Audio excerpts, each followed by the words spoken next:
All right, hello. Welcome everybody to behind the scenes of Moon Knight Lucidity. This is a new sort of series that we're going to try and start up on the MLU channel here, where we just sort of sit back and watch the most recent MLU content with its creator. And so today, obviously, I'm joined by the writer and director and co-founder of the MLU, Mr. Greenleaf Productions. Hello. Oh yeah, It's great to be here. Great to talk about Moon Knight. oh yeah. This was this what is an interesting character to sort of finally have in the universe, just because it's a character that's kind of changed hands a good bit since the universe has started. That's right. It has. We used to have another person working on Moon Knight originally, and that came about like pretty early in the MLU production timeline, right? We had that lined up. Yeah. And it was like before the show came out, but like kind of in that time, which I think kind of showed in like the types of it was definitely a little bit more. Whereas I would say your show is a little bit more steeped in the street life. That one was a little bit more in the mythology. Okay. Yeah. I don't think I ever got a chance to read what he had on that, so I wouldn't know. It didn't. That was the kind of thing. It didn't really get too far off the ground, and eventually it just kind of didn't work out. But now we have this, which is it's a pretty good trade-off. It's also, I believe, kind of the first complete character we have in the MLU. This is kind of the first complete project, I would say. I mean, I guess Iron Man 2 did come out before this, but as far as the series go, obviously me and Fred with Spider-Man and Daredevil are still kind of chugging along, and so Right. You kind of beat us to the punch here. Well, it worked out nicely, just the way it was structured, being with shorter episodes, that I was kind of able to do it as quickly as I did. So it's kind of a different beast, but also and we can talk about it, kind of towards the end. But there's potential for more as well, so it's not necessarily complete, Mm-hmm. But yeah, the turnaround in terms of coming up with the idea and then it coming out was probably one of the quickest projects I've worked on in a while, for sure. It's kind of just it seemed to happen overnight. The change of I watched the Moon Knight MCU show to kind of because before that I didn't really know anything about the character, and I walked out of that and I was like, that was fine, but I feel like there's a lot more you could do with this. And I had been watching some videos on YouTube of people, talking about the Moon Knight comics, and it kind of got me interested in that. So I went back and I read the original origin, by Doug Mensch and Don Perlin, to kind of figure out more about that. And I did some other kind of assorted reading, not too much, but from there kind of the idea arose, so to speak. And that was right around the time that we were kind of resetting the Moon Knight thing, and that was clear that probably wasn't going to happen. And I was like, oh, maybe I should write something. And so that's kind of how that happened. And then it came out pretty soon after. The whole planning process to the whole show coming out really kind of materialized within a year's time, I'd say, all told. So yeah, it's definitely one of our quicker things. And would you say that there was any other any inspiration, any specific inspiration from outside things, other pieces of media that wasn't just Marvel Comics? Yeah, definitely a lot of outside influences. Those of you in the audience who like the Twilight Zone probably recognize that theme making its way into the main. A rendition of the theme makes its way into the theme for this. So that was definitely an inspiration. The classic Twilight show from the 60s. Sort of that cerebral, weird dreamlike thing that they do in that show was kind of a vibe that I wanted to go for with this. So that was definitely an influence. Definitely for this first episode, the the Indiana Jones kind of the Mummy, Brendan Fraser Mummy from 1999 influences were there as well. I kind of wanted to take Mark Spector's sort of transformation into Moon Knight in a sort of horror-esque way, where it's a little more body horror-like. In The Mummy, there's like a sequence where throughout the movie you kind of see Imhotep transform from like this weird skeletal dust monster thing into like a normal person, and I kind of wanted to do something like that. So that's where that came from. I'm trying to think, like those were definitely the main ones. Those types of shows kind of made it in, aside from the comics. So yeah. Well, and like speaking of the comics, was there anything that you were like reading that you kind of knew that you were either like, oh, I really want to do, like, this is something I really want to hold on to, and then like on the other side, like, was there anything that you read that you were like, I don't want to do this, I want to do something different, and for like from this angle? Yeah, I mean, there was a lot of the stuff where I was like, I don't want to do this, came from watching the MCU show. I feel like there's good stuff in there, but I think it makes some mistakes. I didn't like how they handled the alter egos, Jake Lockley and Stephen Grant, especially. They kind of switch them around and make them simpler, which I understand why, but like, it's not really how the character is, and I think there's a lot more interesting stuff you can do with that. So that was like a big struggle early on, was kind of figuring out how to fit everything together, because Mark Spector is I think a very complicated character, and when I initially started writing the first draft, that was the problem I ran into, is like, how do I fit all of this into one thing and make it understandable so people will get what's going on? And right. I think that was my flaw in the first draft, was I made it too complicated. I shot a little too high.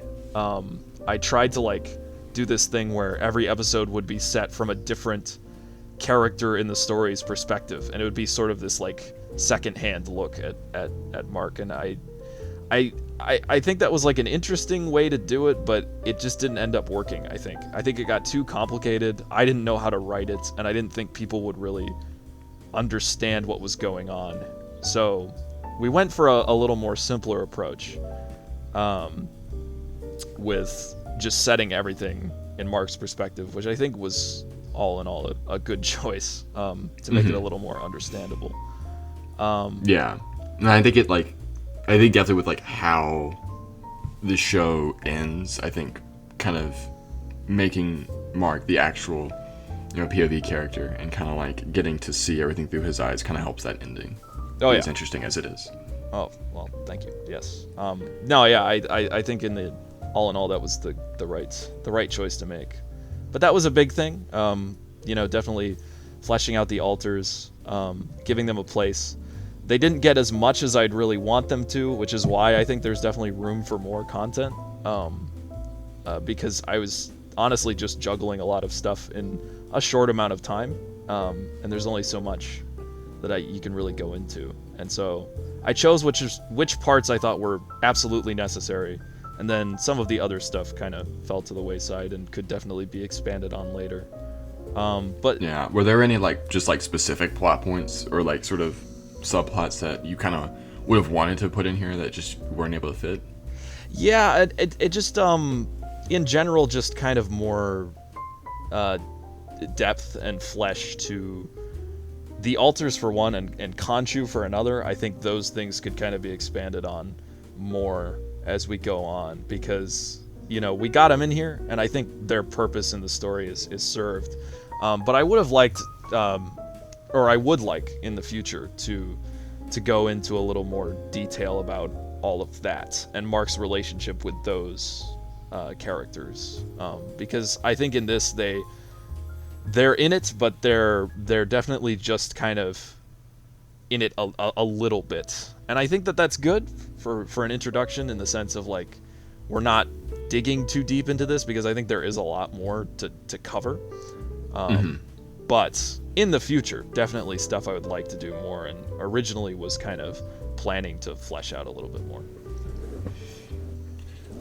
And I think this is sort of a more unique show to the MLU, in part because it's pretty dark compared to some of the other stuff, or darker and kind of more mature. Did you have like any worries about that? Yeah, I think the decision to kill Marlene, the love interest, was especially something I kind of turned over in my head a little bit. I thought it might be a little much, and I actually at one point the character that was going to die was going to be Frenchie, Mark's friend, but I kind of decided that of the two characters, I think I think I could do more with Frenchie. I don't think he kind of gets like a full kind of story in this, and I think there's more to do with him. So in the future, use that character more. But then also I think Marlene would have been, or ends up being, a more emotionally impactful character in Mark's life to die. Yeah. But yeah, it was a little darker. I kind of felt like it was appropriate, considering just the subject matter, and obviously Moon Knight has dissociative identity disorder.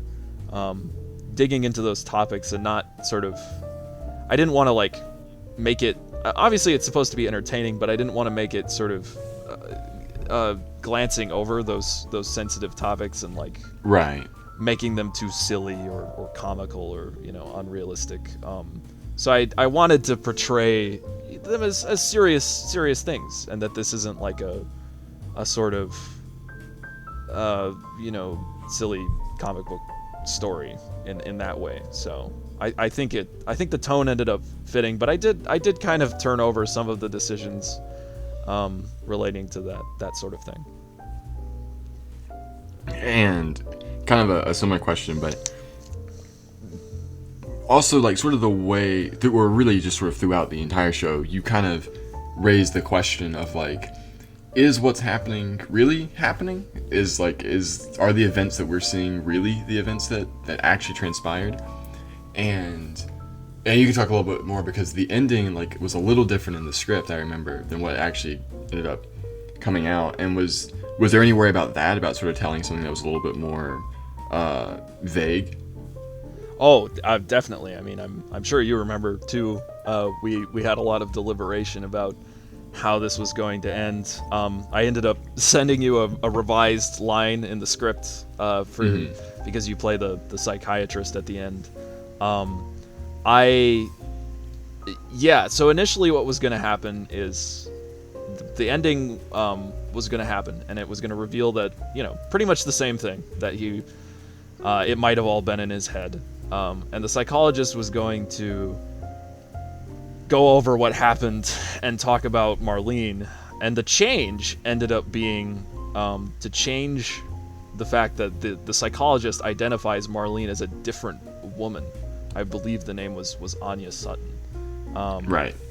Which was, just a name pulled out of a hat. It doesn't really matter.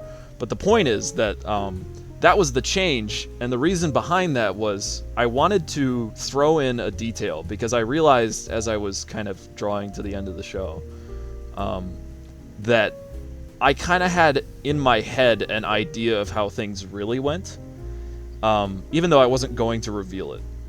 Like in my head I was like, okay, but really the truth of the matter is this is what happened, and so on and so forth. And then I realized, like, that's kind of against the point of what I'm trying to do here, which is to create that ambiguity. And so I decided to throw that detail in, because that's a detail where it's something that I hadn't planned for, and it doesn't, like, quite make sense even to me, in the sense of, like, I don't know how to explain how it ended up that he was talking to a completely different woman that entire time.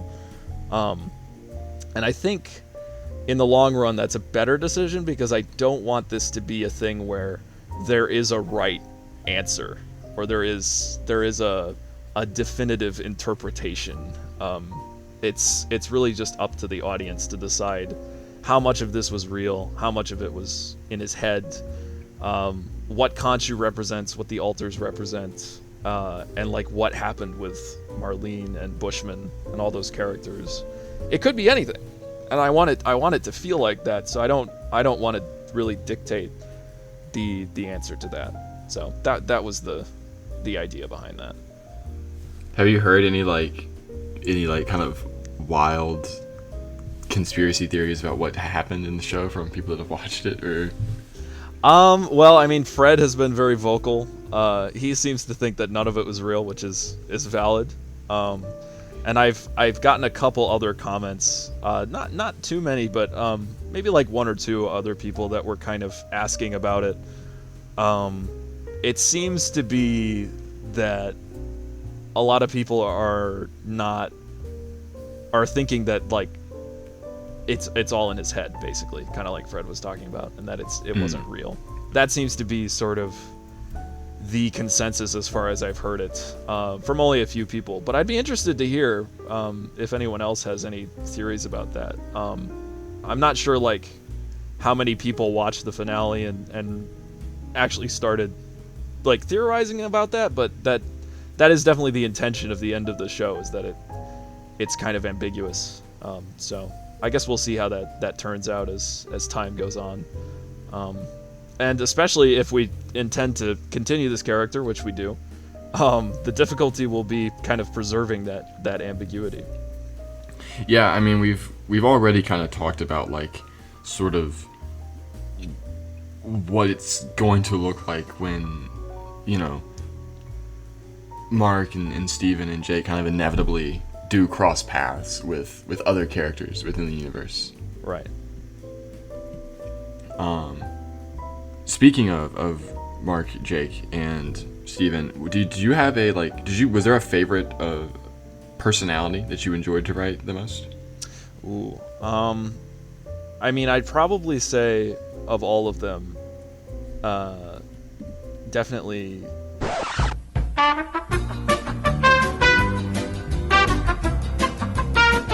I'll start over with the answer. So my favorite alter was, I guess I would say Mark.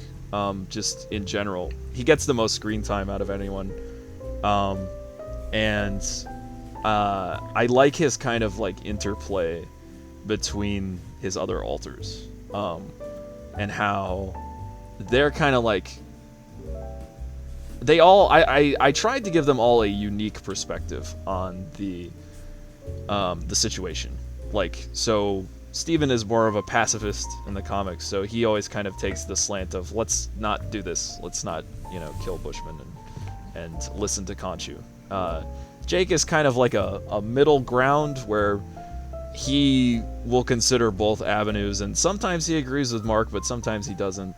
But I think what was interesting is that Mark like resents them, because they make his life so complicated, and because they confuse him and are always fighting for control of his mind. He kind of tries to push them out throughout the show, and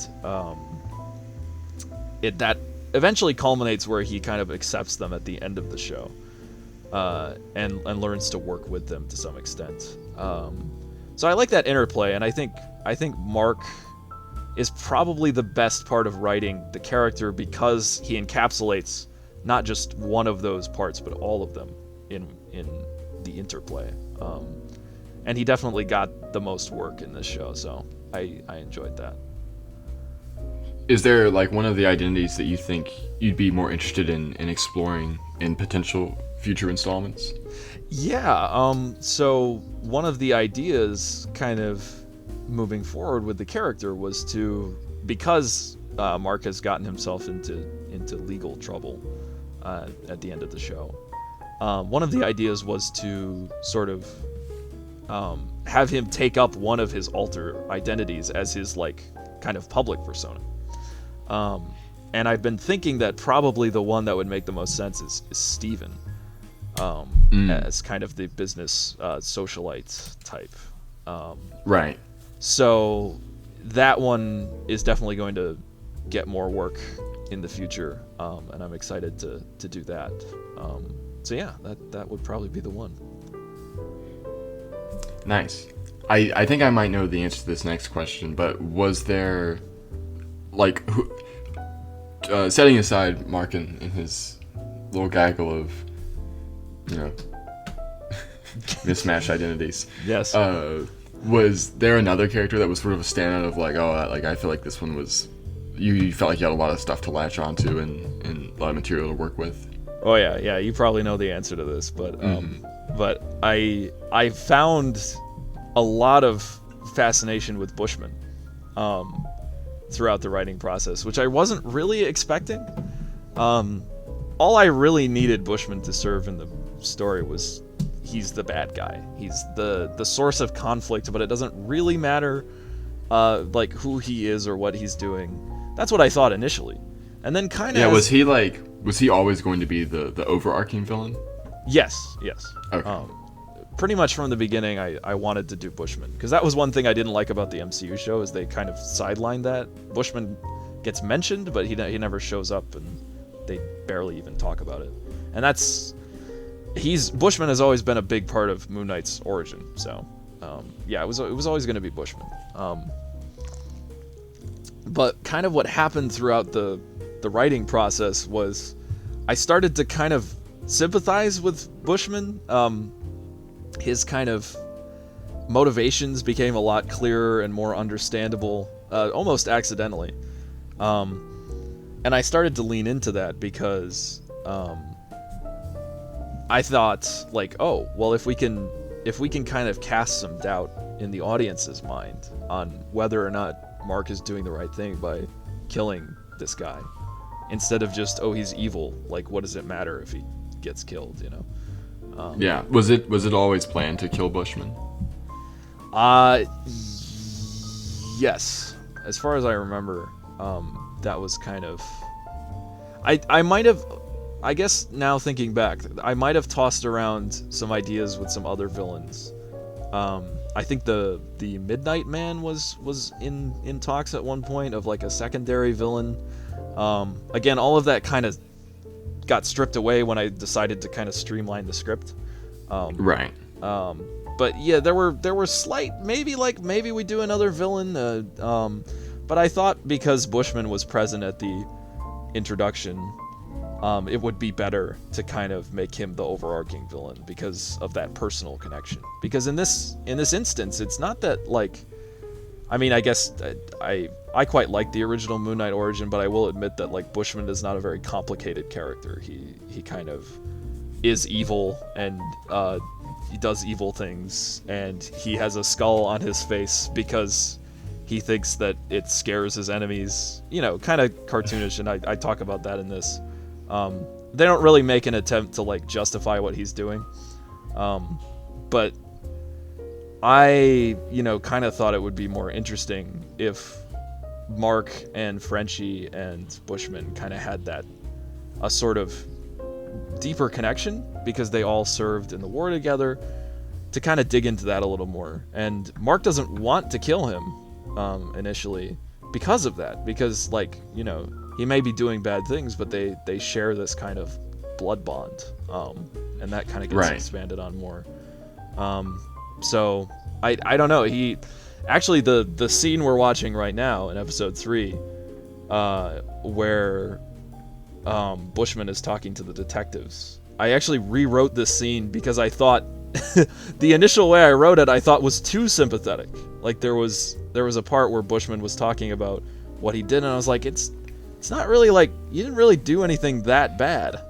So I had to add in this scene of him talking about like killing innocents in the war, because I was like, I kind of still need him to be a bad guy. That wasn't in there originally, and I was a little scared that people would get, like, kind of weirded out by, like, oh, why are we killing this dude? So kind of interesting, but yeah. it is funny how, like, because you see that in real movies too, where it's like you try and make the villain a sympathetic character, and it's almost like it kind of works. Like, to their disadvantage, where it's like, well, he's actually doesn't seem like that bad of a guy. I don't know. Right? Yeah, I didn't want a Killmonger situation where everyone was just like, oh, maybe he was right, you know? Yeah. I wanted his motivations to be understandable, of course, but he's definitely not in the right, and that's fine. It's okay that it's like that. Very nice. My next question involves romance, because it seems to be a prevailing little thing in a lot of these projects. I mean, Tony and Pepper, most recently Peter and MJ. Yeah. This is kind of a different romance though, with Mark and Marlene, and I think it's a romance that's made all the more difficult in that it's done in like a shorter time frame. Like the amount of time you're able to give to them is shorter, and so I'm curious, sort of like, if there was like concerns about the romance, or sort of like how you view it, and like compare it to sort of something like I mean, I'll just use Peter and MJ, where they're a little bit more of a conventional, where it's a guy and a girl that meet each other, just kind of at a party, and then they go on a normal date, whereas these two, well, one dies, so. Yeah. maybe one. Maybe died. she might have died. Maybe, yep. Or maybe they were never together at all. Yeah, you never know. It's who knows. Yeah, that's a good question. I mean, I have never considered romance to be my strong suit in writing. So I always find that it takes me longer to kind of figure that aspect out. As much as I like to write it, I always worry that it'll come off as cringy. So I hope it didn't come off that way in this. But I guess the idea was like, I knew, because I had only a certain amount of time, I knew that I had to kind of expedite the process. And so the very first scene of the show is them in bed together, which was deliberate. That was definitely a choice where I was like, I knew they're not gonna spend a whole lot of time together. They have really like 3 kind of major scenes together before the death scene in the entire show, if you think about it. Right. And that's not a lot. Yeah. So I really had to make use of what time I had. So the first decision was, of course, they were already together before the show starts. They're already in a relationship. That helps me kind of expedite and not have to explain all of like how they got together and stuff. It doesn't really matter to the show, you know. So that was choice number 1. And then sort of choice number 2 was to keep it a little bit vague, and not go into too much detail. I don't think that this is like an award-winning romance that I've written here, but I think that at least it's kept at a level where it's like you can understand why it's happening, without trying to go for more than was necessary or like possible within the time frame. So it kind of, right. It's kind of, I tried to narrow it down to what is exactly what you need to understand this relationship in the time that I have, and that's kind of how it became. Whereas sorry, go ahead. You go ahead. Oh, I was just gonna say, whereas like, you know, if we're using Spider-Man as an example, I think you're utilizing the time to its best, where you're giving them time to just kind of sit down and talk, and we see their relationship develop throughout the show. And obviously we haven't gotten to all those episodes yet, but I know the plans. Right. It's just like kind of a relationship blossoming over that time, and that's, you know, I think really great. And so it was just kind of a different situation here. Yeah. Well, thank you. You know, it is actually really deep if you think about it. Yeah, you know, it's pretty deep. Yeah. You see how we are in the MOU? You know, we're really supportive of each other. That's right. Tell each other how smart we are. That's right. You know, this is a little bit less specific to Moon Knight, but, you know, kind of speaking of like, just because earlier we talked about like the darker themes of the show, and sort of, you know, talking about this romance where it's like, oh, they're in bed together. do you think that not necessarily this type of story, but these sort of more mature elements of like, especially like with like, or I'll say this: when you have written romance, do you find it difficult to take serious because it's in a brick film, or do you not really think about it? Oh yeah, definitely. I think we've all dealt with that. It's a very fine line that you have to walk. Yeah. Where you don't want to show sex for sure, because every time I've seen that in a brick film, every time someone dares to attempt it, which is not very often, but it has happened. I think it just comes off very silly, and also you got to consider the audience you're working with. I just don't really think that that's necessary for a story that is being made with children's toys that will be shown primarily to children. So because that was kind of what I was going to ask next, was do you think that sort of thing is valid in a brick film? There are animators far better than me that I'm sure could probably do something with it if they really wanted to. But nothing I've seen so far has been like, oh, I could take this seriously. You know what I mean? Yeah. So I would never do it, but like, if you really think you can pull it off, I mean, I'm not going to stop you. I'm not going to try to stop you. We heard it here first. Greenlee Productions supports sex in brick films. That's right. If it's done well, try and do it well. Obviously implied sex is, I think, a better option to go with in the long run. Yeah, I think it's like an interesting evolution that the brick film community has been going through recently, of like, well, not sex in brick films, but like just in general, seemingly more mature stories. Yeah, I remember back in the day it was a lot more just simpler, which simple is fine, but sure. Now in this sort of a new age of brick films and like character arcs and all these sort of things, it's interesting to see like just how things have grown and how people are trying to tackle like more serious things. Oh yeah, I mean, the way that I've always approached it, and I'm sure that you have a similar mindset too, is like, I do this because I like writing scripts and I like writing films and making them, but I don't really have the resources to like make a big budget production, Right. And this is like an avenue, Lego and stop motion is an avenue where I can write big scripts, but I don't have to have a big budget or, a big crew or like all of these resources that you would need if you were doing a live action film. This is kind of the avenue in which I can accomplish those scripts. So I always try to approach it from the angle of, I'm just making a film, and however way that comes about, it is what it is. I'm not necessarily trying to cater to, I'm specifically making a brick film. But in that same sentence, like I said, it's important to know your limitations, and I think there are certain things that are very difficult to do within this medium. So, yeah. Even just like, I mean, do you find yourself kind of restricted sometimes in what you can do because your subject matter is literally lifeless?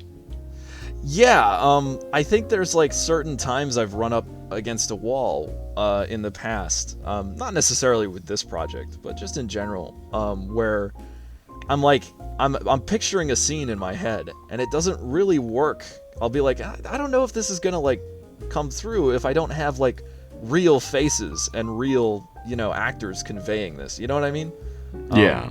You can't show like the subtlety of a facial expression change. In this, you can't show a character without any dialogue, kind of like you conveying some sort of emotion, because there is no emotion. It's a plastic figure. Yeah. There's obviously different expressions on the figures that you could work with, but that subtlety is sort of lost. And that can be difficult, I think. And so a couple times I've been wanting to write something, and I'm just like, I don't think people are going to understand what's happening here, because I don't have a real person conveying these emotions, Right. I've noticed that in prior scripts that I've written, there would be a little like the sort of the directions were a lot more like specific about like how people were looking and how people were moving. And I've noticed I've sort of started to pivot a little bit more to just like how they sound, because that is kind of the sort of the tell now with that I've realized, at least. It's like, oh, you can't really, I mean, obviously you can change the facial expression, but it's like, you know, kind of even then it's still limited. Oh yeah, for sure. No, yeah, and that is definitely the case. I think the voice actors are your greatest resource, and certainly in this project. Yeah, I mean, speaking of, let's talk voices, because yes, I mean, let's just talk about like, you know, Tyler Airborne Productions as Moon Knight himself, because he's got a lot to juggle here. Oh yeah, so much, and I can't sing his praises enough. Just amazing job that he did on this, bringing all of the different alters to life. I kind of gave him some direction, but it was very, you know, kind of loose, and he kind of came up with a lot of this on his own.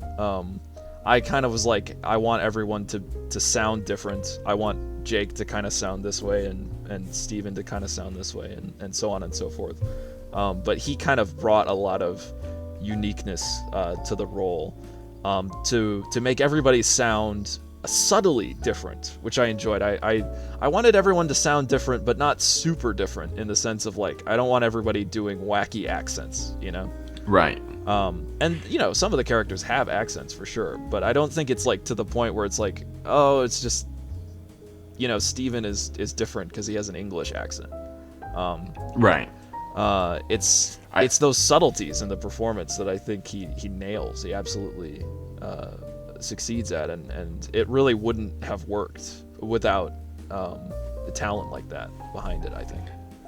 Yeah, I mean, I think easily his like or probably one of the more impressive things about it to me was the way that he was able to distinguish Mark, Mr. Knight, and Moon Knight.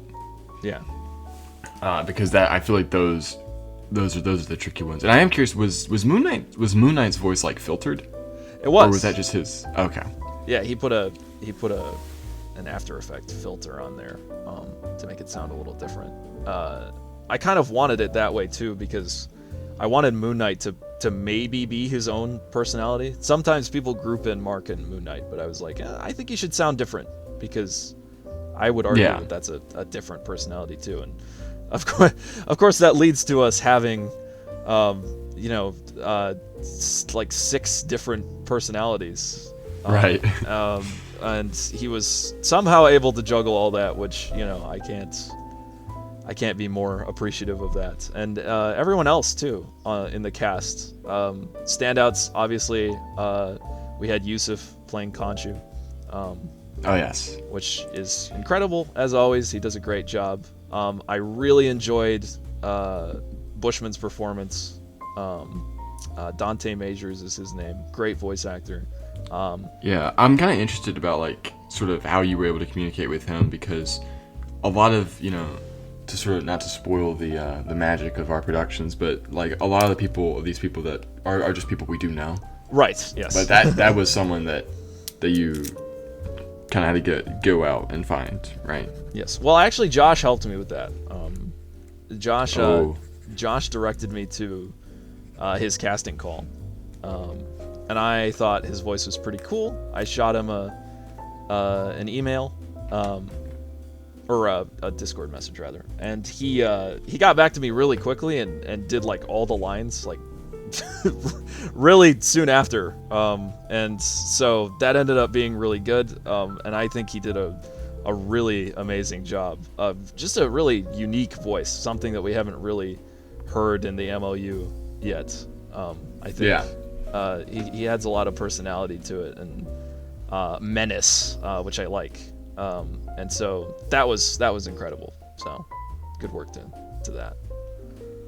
Do you think it's harder to sort of communicate with voice actors that you're sort of unfamiliar with like that, as opposed to talking to someone like Tyler, who we do obviously talk to very frequently?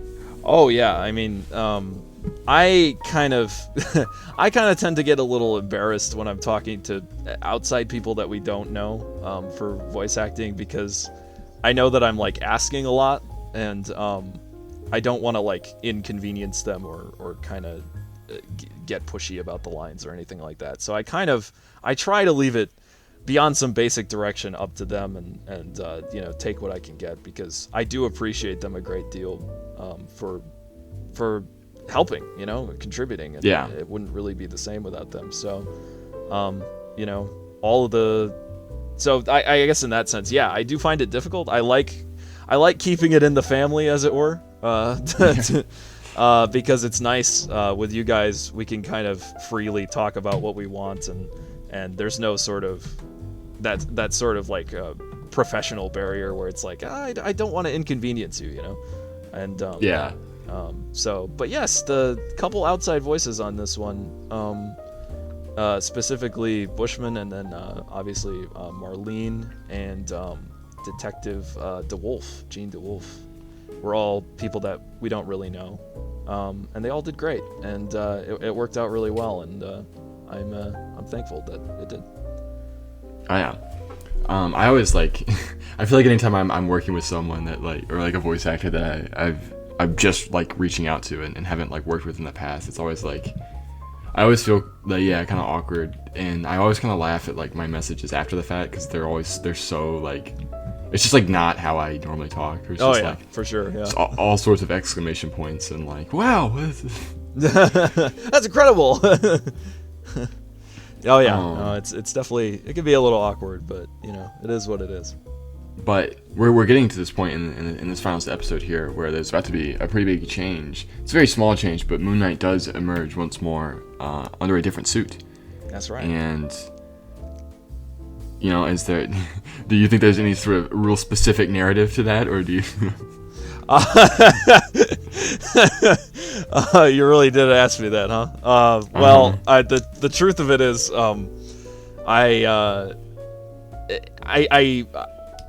the truth of it was simpler.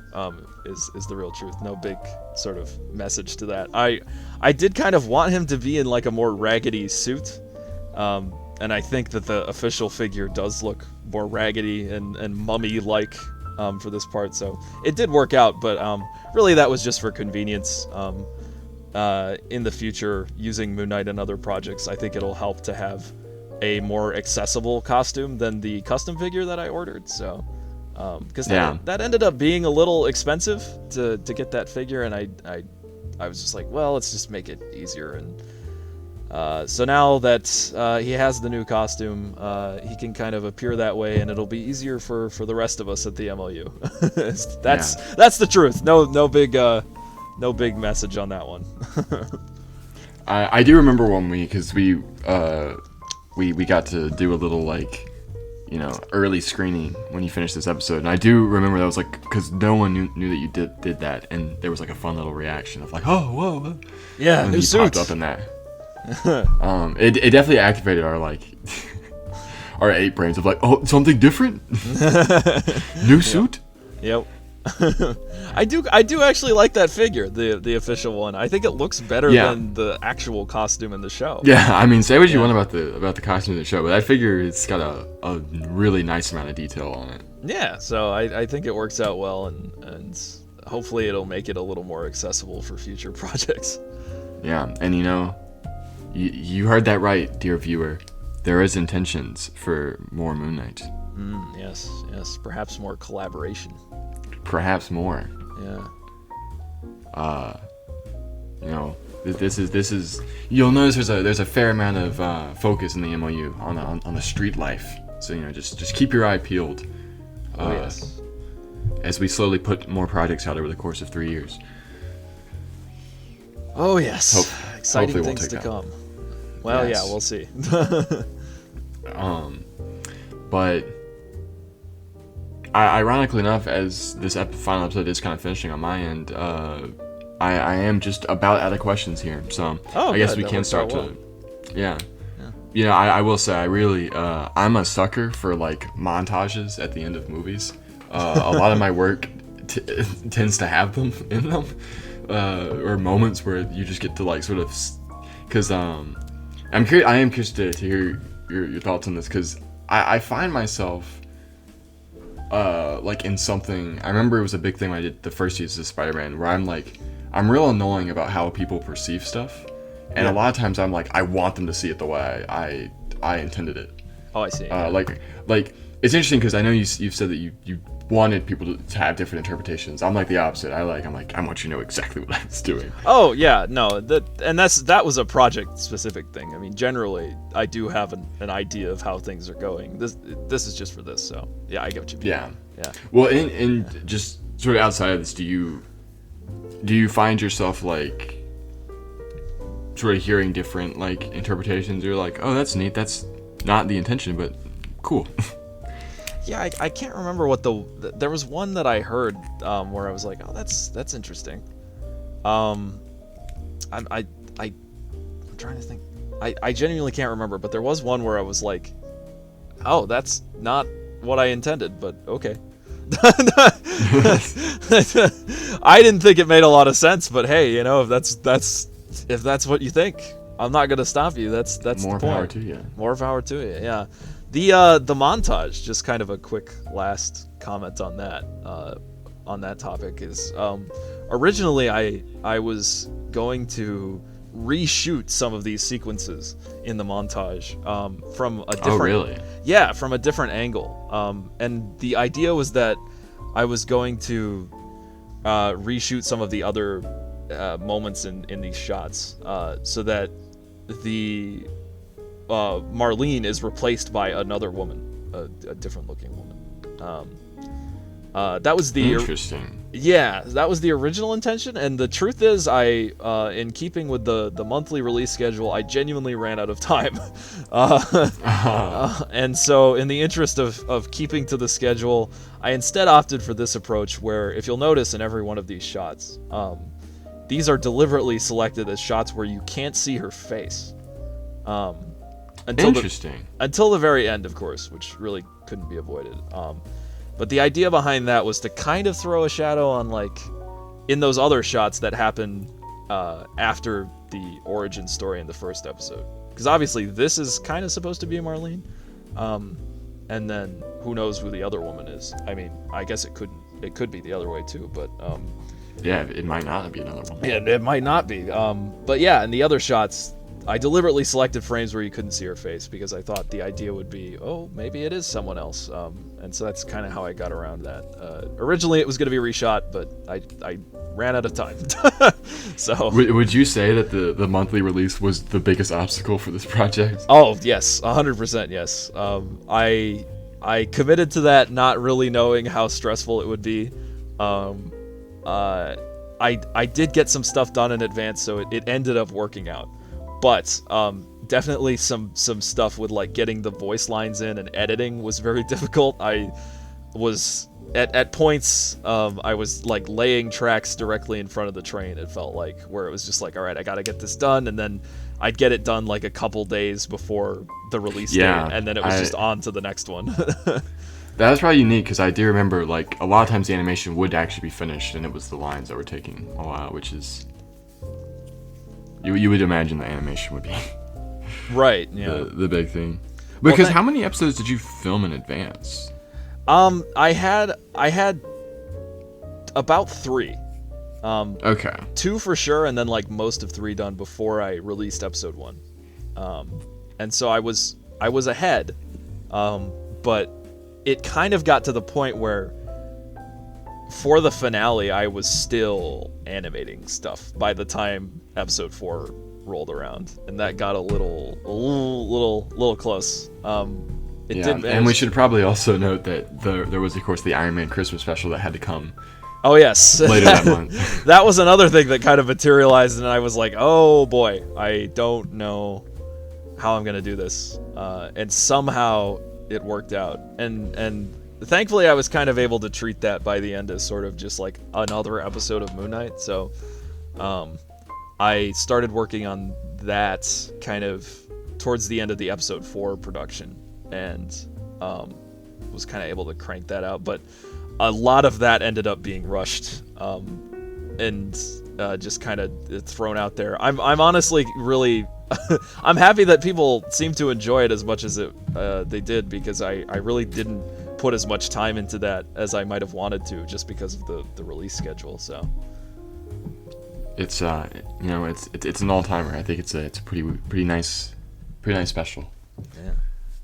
But glad to be done. Glad to be done with all of that. Yeah, I mean, because in general, this was like a fairly productive year for the MLU. Because and yeah, I mean, 6 of those, of like however many videos we had, probably like upwards of 10 to 12, were for one man. So yes, yep. Now you get to rest. Now I can rest, work on other projects. But yeah, it's been great, and I'm so glad that this show is out now, and all good and done and ready for the future. The future. Oh yeah. And speaking of the future, from what we've talked about, it is looking to be that it might be a minute before you return to the Lego Marvel, or the Marvel Lego universe.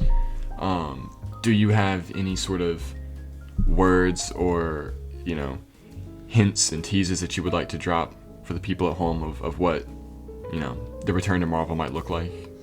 Oh, well, definitely the I mean, who knows what's going to happen? There's all kinds of things that can happen, and we're at the MLU, we're constantly shifting around projects and talking about things, so something else could materialize in between then, for sure. But definitely next up on the docket is an Iron Man 3-quel.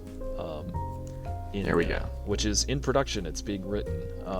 I'm kind of taking my time on that, trying to work through the plot line and sprucing it up, doing some different things with it. So who knows when that's going to come out? But yes, Iron Man 3 is in production. So be on the lookout for that. Exciting things. Yeah.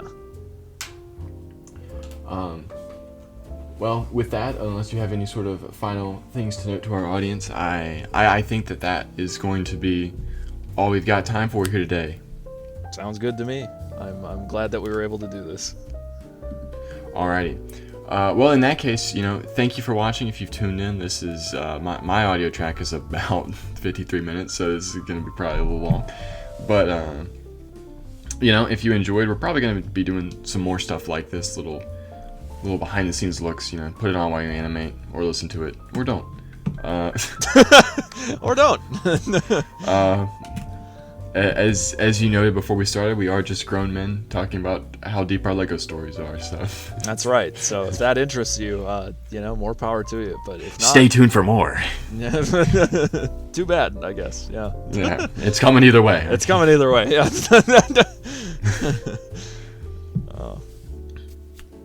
Anyhow, I thank you for joining me, Mr. Greenleaf Productions, and Thank you. To our audience at home, we will see you next time. Goodbye.